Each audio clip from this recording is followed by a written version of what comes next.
মুসলমানদের আগ্রাসন, এমনকি রাজনৈতিক সংস্কৃতি, ভ্রাতৃত্ব এবং ভ্রাতৃত্বের বন্ধনকে কিভাবে ধ্বংস করা যায়, এই জন্য তারা একটা গ্রুপকে সবসময় সত্যিকারের মুসলমানদের বিরুদ্ধে এগিয়ে রেখেছে। আপনারা জানেন, বিশ্ব বরেণ্য আলেমে দ্বীন আল্লামা হযরত দেলোয়ার হুসাইন সাঈদী, তাকে ভারতের পরামর্শে, ভারতের আপনার সাজেশনে আপনার হাসপাতালে তারা ইনজেকশন করে মেরে ফেলেছে। শুধু তাই নয়, এই ভারত বাংলাদেশের উপর সাংস্কৃতিক আগ্রাসনের মাধ্যমে তারা নগ্ন ছবি, আমাদের মা বোনদের চরিত্র নষ্ট করার জন্য ভারত সদা সর্বদা কাজ করছে।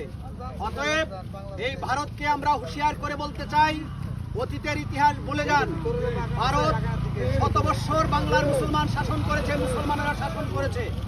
এইবারও বাংলাদেশ আপনার সজাগ হয়েছে, বাংলাদেশের মানুষ জেগে উঠেছে।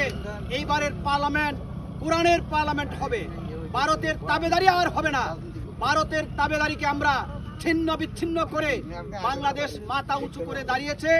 এবারের পার্লামেন্ট আল কোরআনের পার্লামেন্ট।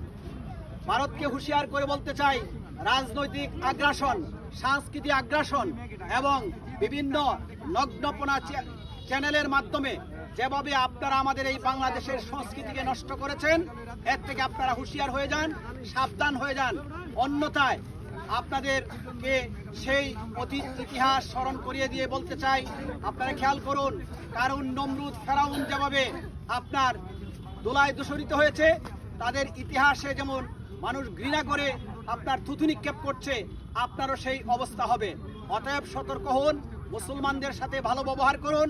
তারাও দেশের নাগরিক, তাদেরকে স্বাধীনভাবে সুন্দরভাবে বসবাস করার সুযোগ করে দিন। ধন্যবাদ সবাইকে।